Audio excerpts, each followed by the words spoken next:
La TVT au cœur de l'information.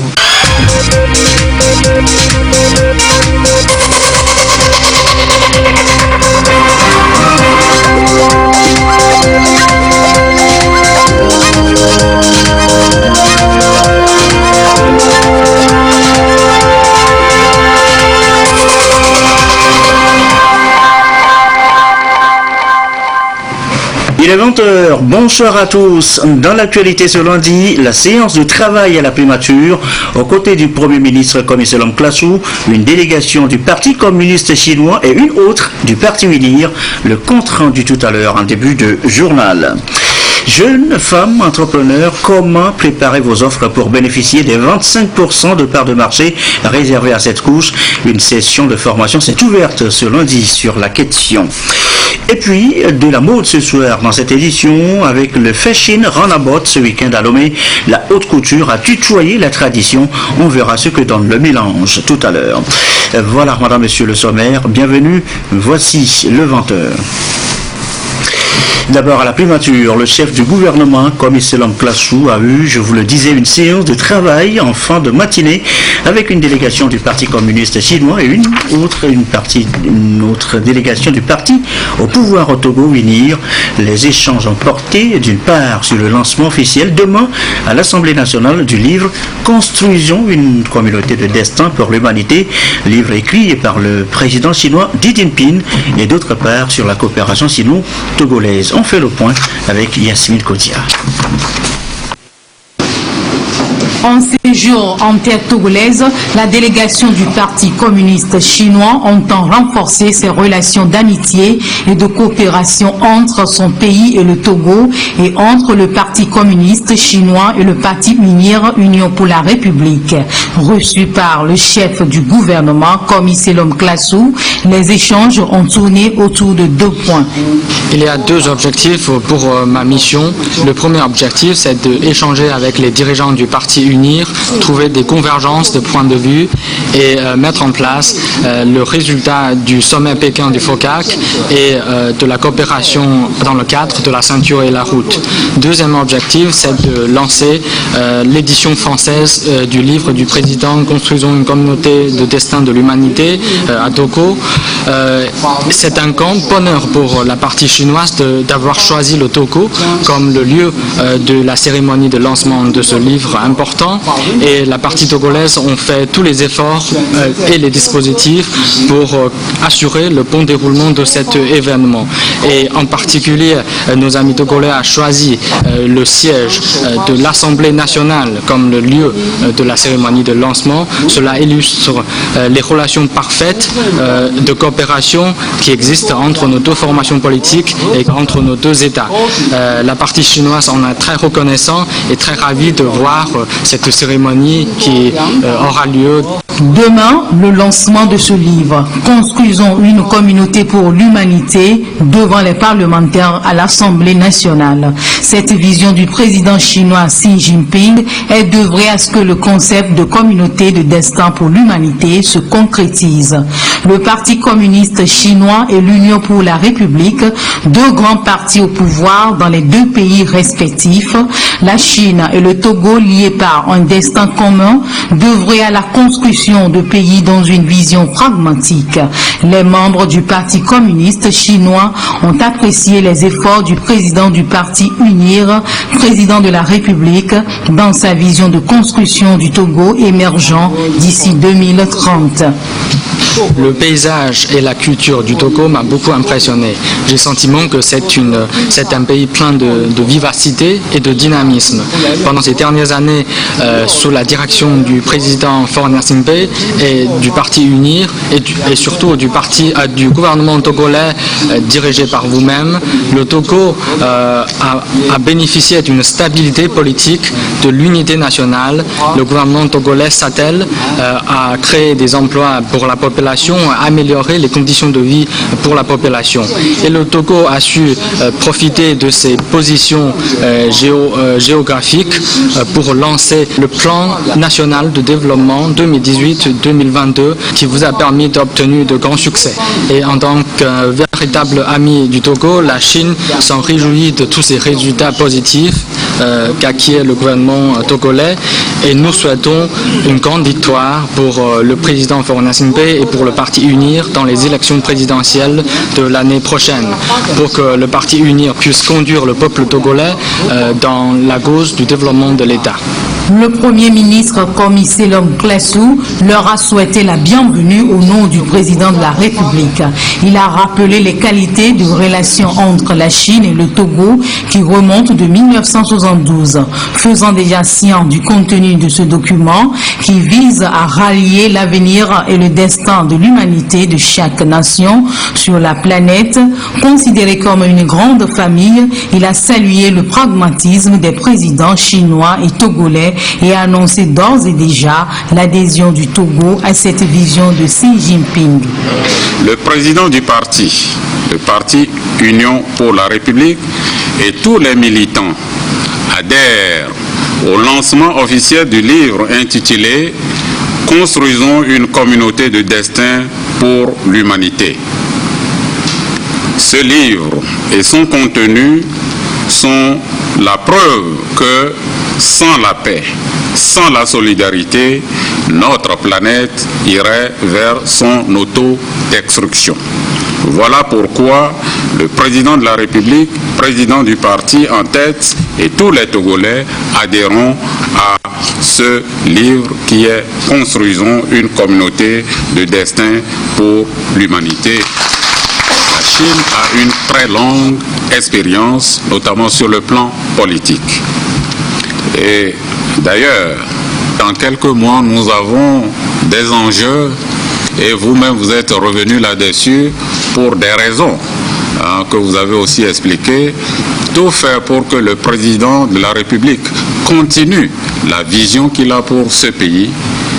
Notre pays qui veut devenir le hub dans la sous-région a besoin d'un leader éclairé qu'est le président Faure. Donc merci d'avoir mentionné clairement cet aspect. Vous comprenez pourquoi nous nous réjouissons de cette visite qui arrive à point nommé au moment où le parti se mobilise pour occuper le terrain, expliquer à nos populations pourquoi il faut donner le suffrage au président. J'ai nommé le président de la République, Faure Esozimna Gnassingbé, pour que la paix, la sécurité, qui sont les gages d'un développement durable, puissent perdurer dans notre pays et au profit de tous nos concitoyens, sans obédience aucune. Je voudrais alors saluer le leadership de nos deux dirigeants qui œuvrent inlassablement pour le renforcement des liens entre nos deux peuples. Pour le Premier ministre Komi Selom Klasu, le parti UNIR est incontestablement le plus grand parti au Togo, à l'instar du Parti communiste chinois, eu égard aux résultats que le parti a enregistrés aux dernières élections législatives et locales. Pour lui, la présidentielle de 2020, c'est maintenant, et UNIR, se préparant déjà sur le terrain, doit bénéficier au maximum de cette visite de la délégation chinoise. Et dans cette perspective, les jeunes du parti se mobilisent également. Nous y reviendrons tout à l'heure dans le courant de cette édition. Attention au transport de marchandises dangereuses, l'essence par exemple. Il y a bien des risques évidents liés à cela. Comment les prévenir? Eh bien, les mesures préventives ont fait l'objet justement de la rencontre ici à Palimé. Le démarrage des travaux, Honoré Mojro, Karine Olando. Il existe parmi les marchandises qui circulent ou transitent par notre pays, celles dites dangereuses, de par la toxicité des produits chimiques qui les composent. Le transport des munitions, ça peut exploser à tout moment et les balles partent partout. C'est une matière dangereuse. Prenons l'essence. Ce n'est pas utilisé comme arme chimique, mais Si le camion citerne se déverse quelque part, ça entraîne des feux. Les batteries usagées ou bien en bon état, si un camion déverse ses batteries et qu'elles s'éventrent, ils vont épandre l'acide sulfurique. C'est une matière dangereuse. Même les huiles. Un camion qui transporte beaucoup de bidons d'huile, qui se renverse et tous les bidons s'éventrent, et donc ça va complètement dénaturer le secteur. Donc c'est une matière dangereuse. Face à ces risques, le transport de ces marchandises dites dangereuses a surtout retenu l'attention des plus hautes autorités du Togo qui ont voulu, à travers cette rencontre, sensibiliser tous les acteurs impliqués dans le transport des marchandises dangereuses sur les conduites à tenir afin de minimiser les risques afférents. Un simple incident peut créer des dommages incalculables. Voilà ce qui nous a alerté à partir du moment où le 25 mai dernier, il y a eu une semi-remorque qui a renversé tout son cyanure dans le Bafilo. C'est ça qui nous a alerté que bon, maintenant on est allé à la recherche, on se rend compte qu'il n'y a rien pour gérer ce genre de matière. Et on a pris les devants, on invite tous les gens pour les sensibiliser, les former sur les risques que revêt le transport des matières dangereuses. Et maintenant on va voir comment asseoir au moins une politique commune pour que le transport des matières dangereuses se fasse de façon traçable, lisible. Cette rencontre a mobilisé la quasi-totalité des acteurs impliqués dans le transport des marchandises dangereuses au-delà de nos frontières, en l'occurrence ceux du Mali, du Niger et du Burkina Faso, souvent desservis à partir du port autonome de Lomé. Vous êtes jeune ou femme entrepreneur, vous avez droit aux ventes aux 5% de parts de marché public, mais comment postuler pour décrocher les offres? Eh bien, une session de formation s'est ouverte justement ce lundi sur la question sur quoi travaille-t-on précisément? Élément de réponse avec Lucassi. De 20%, le quota de marché public réservé aux jeunes et femmes entrepreneurs a été porté par le chef de l'État à 25%. Une décision qui vient vitaliser l'entrepreneuriat national et booster les jeunes et femmes dans leur entreprise quotidienne. Et grâce à cette opportunité, la cible bénéficiaire crée de l'emploi et contribue à l'essor de l'économie nationale. La simplification des conditions d'attribution des marchés publics concernés et la détermination de l'âge de la population cible ont permis d'accroître le nombre de bénéficiaires. Depuis 2018, nous avons eu pratiquement 3700 inscriptions dans la base de données qui a été mise en place lors de l'implémentation de cette mesure, et il y a eu près de 1600 jeunes et femmes qui ont été outillés avec l'appui de la DNCMP et de la RMP et le FAEJ à mieux postuler à ces marchés publics. Mais il y a une mesure d'importance qui est la mise en œuvre d'un guichet unique des jeunes et femmes entrepreneurs qui permet donc à ces jeunes-là de souscrire à toutes les formalités administratives leur permettant donc de souscrire au marché public en un temps record, en un lieu. Pour ce fait, les jeunes et les femmes entrepreneurs ont pu bénéficier de plus de 12 milliards de la commande publique. Les bénéficiaires sont formés sur l'environnement des marchés publics et la préparation des offres. Ce thème environnement des marchés publics et préparation des offres permettra donc à nos jeunes et femmes entrepreneurs de pouvoir maîtriser donc tous les outils qui leur permettent de faire donc une préparation de très belles offres. Il faut qu'ils puissent avoir toutes les informations sur comment postuler déjà, d'accord? Comment postuler.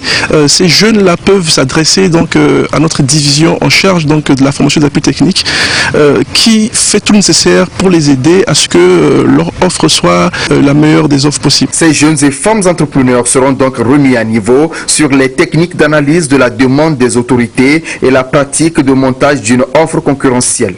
L'initiative est à mettre à l'actif de l'autorité de régulation des marchés publics à RMP et du Fonds d'appui aux initiatives économiques des jeunes FAEJ. Elle est souvent source de tensions entre les populations. La question de la transhumance est au cœur d'une rencontre à Agné. Chef Peul et l'idée à Pasteur Nomade à réfléchir sur des voies et moyens pour garantir un meilleur vivre ensemble. Le compte rendu de Sylvain Rabouzou. Ils sont des peuples sans frontières, les Peuls.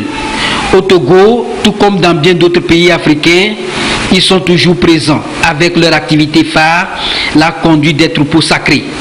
Cette transhumance crée parfois des conflits entre éleveurs transhumants et agriculteurs. Aujourd'hui, cette communauté veut désormais adopter de bonnes pratiques à travers la modernisation de l'élevage pour éviter au quotidien la circulation du bétail. Actuellement, il y a beaucoup d'herbes. On leur montre comment couper cette herbe-là, le conserver maintenant. Quand il n'y aura plus d'herbe pendant la saison sèche, ils vont sortir ça pour nourrir les bétails sur place. Secondo, les laits qu'ils vont cueillir, on leur montre comment le conserver pour que le lait ne se gâte pas. Tous ces sujets sont ici décortiqués au cours de cette formation des leaders pasteurs nomades, des chefs Peuls et bien d'autres. Ces sujets portent sur la problématique liée à la transhumance, à l'intégration, à l'élevage ainsi que la sécurité. Ces échanges vont également leur permettre de trouver des voies et moyens pour préserver la paix et la quiétude. On veut impliquer dans la tête de nos communautés et des citoyens résidents de la CEDEAO pour qu'on puisse créer, le vivre ensemble, renforcer ça et consolider ça pour que vraiment on puisse aller vers le développement. L'objectif 2020 c'est demain. Notre vision c'est avoir le CEDEAO du peuple à côté de nos chefs d'État pour créer un grand marché commun pour aller vers l'émergence et le développement. À travers cette rencontre, ils vont également orienter leur convergence de vues communes sur la promotion de l'éducation et sur la scolarisation des enfants. On va aussi sensibiliser sur la scolarisation des filles pour éviter le mariage précoce. Une fois elles sont instruites, ils vont savoir leurs droits et devoirs. S'ils sont bien instruits, c'est une valeur ajoutée, ils vont créer la richesse et pour développer le pays, la région et les communautés où ils vivent. Cette formation des leaders pasteurs nomades et des chefs Peuls consiste donc à revaloriser et à révolutionner le secteur de l'élevage pour augmenter la plus-value et surtout parvenir à asseoir la sécurité pour un meilleur vivre ensemble. Le sida à l'église. Le Conseil national de lutte contre la maladie invite les pasteurs, prêtres et imams à en parler aux fidèles. L'accent est surtout mis sur la non-stigmatisation, le respect des droits humains en matière du VIH-Sida. Nestor Boussou. Une activité de routine du secrétariat permanent du Conseil national de lutte contre le sida et les infections sexuellement transmissibles. Depuis quelques années, l'USP CNLS-IST a entrepris de sensibiliser un certain nombre d'acteurs en ce qui concerne la lutte contre le VIH. C'est ce qui se fait à cette rencontre avec les leaders religieux de la région de la Kara, avec insistance sur les aspects liés aux droits humains. Qui dit droits humains dit respect et protection des personnes qui sont les plus concernées, notamment les populations les plus vulnérables, que sont les populations clés, les hommes qui ont des rapports sexuels avec les autres hommes, des professionnels de sexe, les détenus, dans l'intention de créer un environnement favorable pour l'accès aux services de soins. Tant qu'on n'aura pas levé les barrières qui portent sur la stigmatisation et la discrimination, et forcément, ça va toujours poser des goulots d'étranglement en matière de lutte contre le sida. Et donc, en sensibilisant les leaders religieux qui sont au contact des communautés, de leurs fidèles, forcément, on pourra faire un impact sur ces différents fidèles-là, de sorte à, du moins, aller vers les tests de dépistage, pour ne citer que cela. Le président de lutte contre le sida dans la région de la Kara, le préfet de la Kosa, Badiba Wakali, a salué la forte présence des leaders religieux à cette rencontre. Il a souligné que c'est la mobilisation des différentes parties prenantes de la riposte qui permettra au Togo d'enregistrer des résultats satisfaisants. Par rapport à la situation du VIH-Sida au Togo, les statistiques montrent que pour l'année 2018, 66% des personnes vivant avec la maladie connaissent leur statut. 89% de ces 66% sont sous traitement antirétroviraux et 79% de ces 89% ont supprimé leur charge virale. Plus qu'un simple réseau, les jeunes diplômés de l'école supérieure d'audit et de management veulent devenir de véritables acteurs économiques. Ambition clairement affichée samedi lors d'un forum à Lomé. Comment comptent-ils y parvenir? Voici les précisions avec Sandra Ziabé. L'école supérieure d'audit et de management s'engage pour le développement du Togo. L'accompagnement des professionnels du droit et des chiffres dans la mise en œuvre du PND et les réalités du marché de l'emploi et de l'entrepreneuriat au Togo constituent les clés pour atteindre cet idéal. Il s'agit pour le réseau international des diplômés ESAM Alumni, à travers ce forum, de permettre à ces diplômés de mieux s'insérer dans la vie socio-active et de participer à la prise de décision. Au sein de l'ESAM, notre formation nous apprend, en plus des offres de formation, à être des personnes responsables, à cultiver certaines valeurs. Aujourd'hui, on parle énormément du développement économique dans nos différents pays. Donc, au sein de l'Alumni, nous nous sommes posé la question, qu'est-ce que nous pouvons faire pour accompagner ce développement économique? Donc, en tant qu'acteur, on se sent responsable d'être au centre des décisions, d'être au centre de tout ce qui doit être fait pour que l'essor de notre économie puisse être effectif. Rendez-vous du donner et du recevoir dans ce temple de la connaissance qu'est l'ESAM. Pour les responsables de l'ESAM, la démarche est à féliciter et vise à faire de ces alumni des acteurs clés dans la réussite du PND. Ce qu'ils ont appris, les valeurs qu'ils ont gardées, ils ont décidé donc de créer une association, donc un réseau d'anciens élèves et essayer de mettre en pratique tout ce qu'ils ont appris à l'école. Nous avons basé toute notre formation sur des valeurs, les valeurs morales, et maintenant c'est là où ils doivent les appliquer dans les entreprises, dans les institutions et dans les différents pays où ils sont. Et dans ces valeurs, il y a quand même la responsabilité.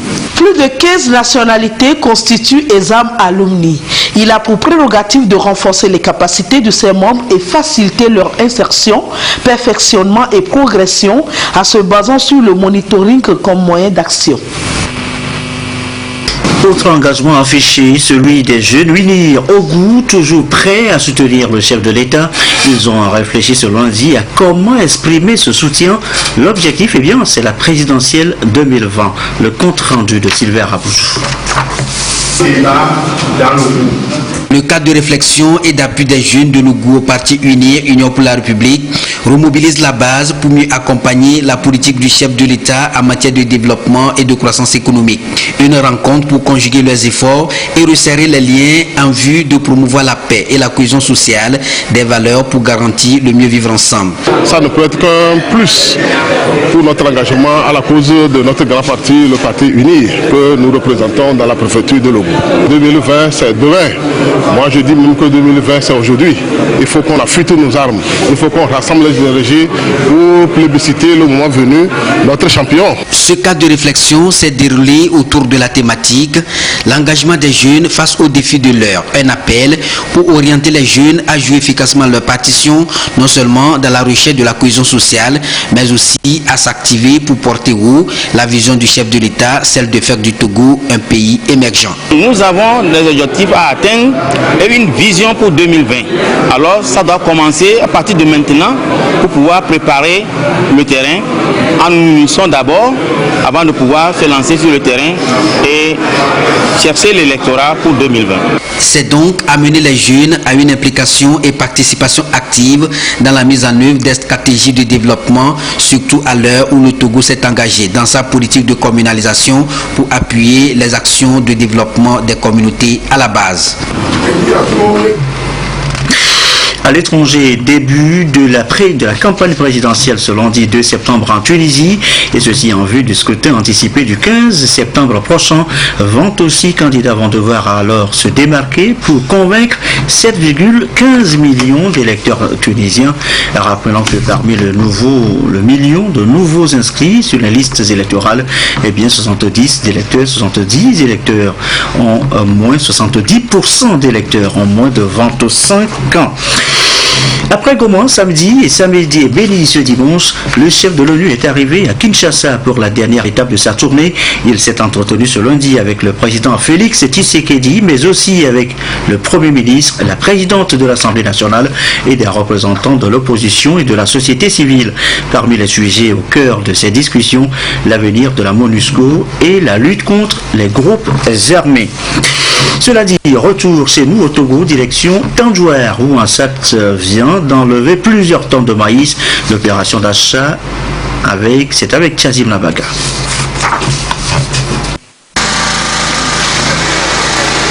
Par cette signature de facture, le groupement Union PAB-MAN de Tanjouar cède 50 tonnes de maïs blanc à l'Agence nationale de sécurité alimentaire Togo, ANSAT. L'opération permet au gouvernement togolais de constituer le stock de sécurité alimentaire et au-delà de donner des moyens aux producteurs de Tanjouar afin de leur permettre de mieux préparer la rentrée scolaire de leurs enfants. Coût de l'achat, 8 millions de francs CFA, entièrement reversés sur les comptes des producteurs. Le virement bancaire juste pour permettre aux producteurs d'avoir des crédits et étendre leur surface cultivable, produire beaucoup, aller à la transformation et à la commercialisation. Voilà pourquoi nous amenons ou nous conseillons les producteurs à aller vers les banques. Cette nouvelle stratégie de paiement par virement bancaire répond au choix des plus hautes autorités de changer de paradigme en faisant des paysans des entrepreneurs agricoles capables de créer des emplois et de la richesse et d'orienter l'agriculture togolaise vers le business. Pour le changement, je vois que c'est bon. D'habitude, si on vient comme ça, on ne sait pas quel tonnage on a. C'est le jour le directeur va venir pour le peser et ils vont lui dire tel tonnage qu'on veut nous prendre. Mais aujourd'hui, on connaît quelle quantité qu'ils devraient prendre parce que l'argent était viré sur notre compte avant leur arrivée.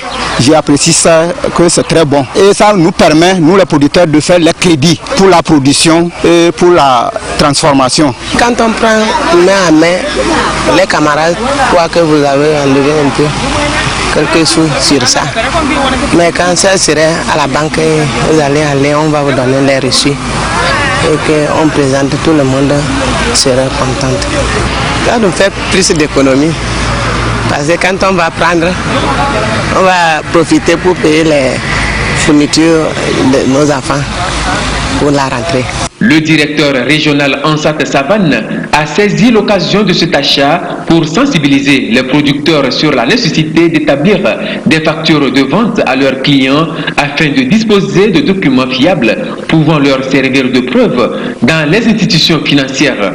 Il a également insisté sur la qualité du maïs afin de disposer des stocks sains à la consommation. Il a en outre exhorté les producteurs à aller vers la transformation et la commercialisation et surtout de rechercher des marchés à l'intérieur tout comme à l'extérieur pour écouler leur production vu que l'ANSAT ne peut pas tout acheter. Dans le reste de l'actualité, ce concours de programmation informatique, l'équipe Thanos va représenter le Togo en novembre prochain.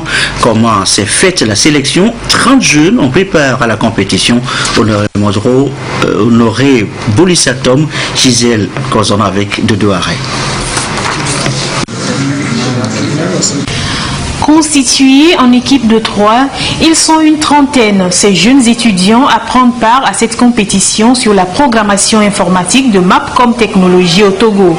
Cette institution veut, à travers ce concours, détecter de nouveaux potentiels dans le domaine. Un moyen donc de hisser plus haut le Togo en matière de programmation informatique à l'échelle internationale. Je suis très content pour l'organisation de cette compétition, très intéressante. Avec quelques petites difficultés, mais on s'en sort quand même. Avec cette compétition, ça m'aide à m'entraîner dans mes perfections. Oui, on a rencontré quelques difficultés, mais nous espérons que nous serons parmi les meilleurs. La team Thanos du Centre informatique et de calcul s'est démarquée du lot avec une moyenne de 7 sur 11. La 5e édition met ainsi en avant l'importance de la programmation à l'ère du numérique et s'effectue dans 7 pays de la sous-région. Nous travaillons à améliorer le potentiel des étudiants qui participent à ces concours pour les préparer à participer à des compétitions internationales. Après cette phase, nous avions la Championship qui aura lieu en novembre 2019. Et donc au cours de cette compétition, on verra l'équipe qui pourra vraiment se distinguer pour représenter le Togo à la Championship. Nous invitons les étudiants à s'inscrire, à participer. L'année dernière, c'est vrai, nous étions déjà à une finale mondiale en Chine, à Beijing. Et cette année, à Porto, au Portugal, où nous avons fait des doléances au niveau de la direction Afrique et Moyen-Orient, et qui était de faire participer au moins une équipe africaine à une phase finale du concours de programmation. Et la prochaine se tient d'ailleurs à Moscou en 2020. L'événement de cette année a vu la participation d'une délégation venue de la direction Afrique et Moyen-Orient. Une délégation qui vient superviser la compétition. J'ai apprécié l'accueil, également l'intérêt que les étudiants accordent à cette compétition. Et mon souhait également, c'est justement d'accompagner ces étudiants parce que j'ai constaté que le niveau était vraiment appréciable. Mapcom Technologies est présent dans 6 pays de l'Afrique de l'Ouest, notamment le Togo, le Bénin, la Côte d'Ivoire, le Burkina Faso, le Niger et le Congo. Enfant de la mode avec ce mélange de la haute couture et du traditionnel exhibé devant le public, le Fashion Runabout a dévoilé samedi son style devant un public bien servi apparemment. Le récit de Sonia Menipo.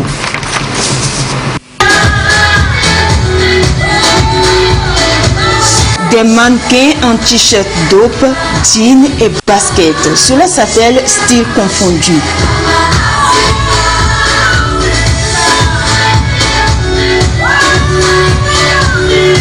Les collections Mama Fashion et Issa sont des mélanges du traditionnel et des accessoires en art.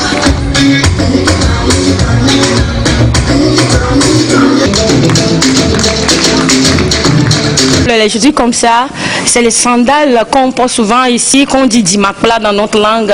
C'est ça que j'ai fait. Je fais ça, je fais jusqu'à les boucles d'oreilles, les bracelets, tout. J'ai présenté les colliers que nos grands-mères utilisent avant. Ma collection est basée beaucoup plus sur la tradition, puisque mes créations sont toujours grandes d'une manière qu'on peut porter pour des événements, pour le mariage, ce qui décrit notre tradition africaine. La collection Didi Fashion, quant à elle, s'adresse à un public jeune avec des tenues accessoirisées de chapeau.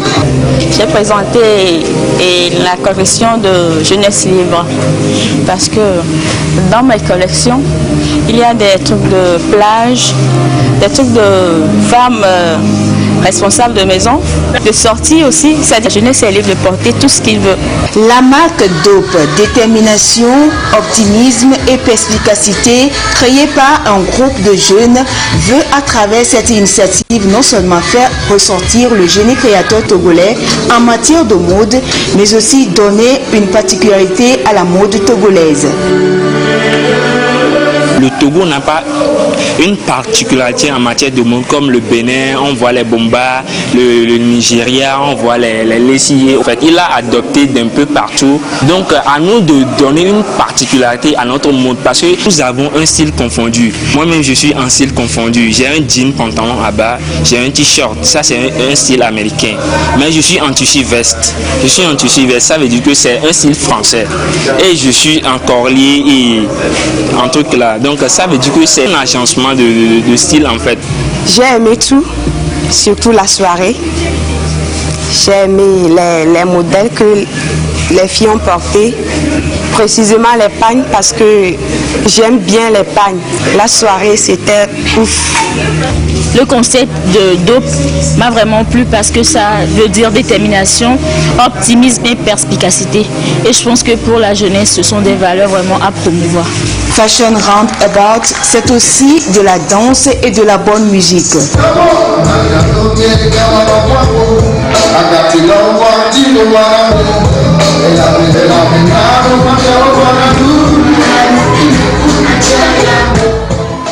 Ce défi se veut un carrefour des designers, stylistes, accessoiristes, streetwears et bien d'autres acteurs en vue d'amener les Togolais à s'habiller autrement. Allez, ce communiqué avant de refermer définitivement cette édition du soir, communiqué du ministre de la fonction publique, du travail, de la réforme administrative et de la protection sociale qui informe donc les candidats au concours de recrutement de fonctionnaires pour le compte du ministère de l'Agriculture, de la Production animale et halieutique qu'après dépouillement des dossiers de candidature, ils peuvent consulter la liste des personnes retenues pour les épreuves écrites au lieu suivant. À Lomé, au ministère chargé de la fonction publique, à Kara, la direction régionale du travail. La date des épreuves écrites est fixée au vendredi 27 septembre 2019 dans les centres d'écrit ci-après. À Lomé, lycée de Tocoin 1, lycée de Tocoin 2, CEG Caen, général Nyassimbe Yadema. À Kara, lycée Kara 1, lycée Kara 2. Par ailleurs, le ministre rappelle aux candidats que l'accès à la salle d'examen est strictement subordonné à la présentation d'une carte d'identité ou d'un passeport en cours de validité. L'appel et le contrôle d'identité des candidats débutent à 6h30 minutes précises. Et ceci referme ce journal. Merci à vous qui nous suivez ce soir dans le temps jouaré comme d'habitude, toujours fidèlement. Belle soirée.